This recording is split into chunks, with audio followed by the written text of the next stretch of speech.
So this is how full the canister is right now. I'm going to go ahead and leave it.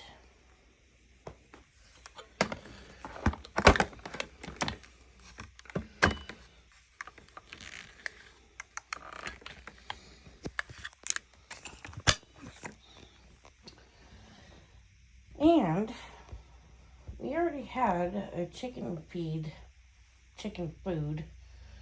superfood spill in the living room. Then I've been working on repairing my other vacuums. 2 of them got wet because I was going to get rid of them. But thankfully my husband didn't take them to the dump, so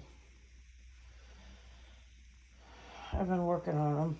And one of them decided to bust a hose and threw chicken feed all over the carpet.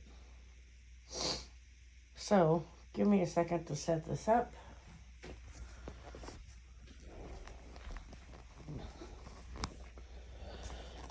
And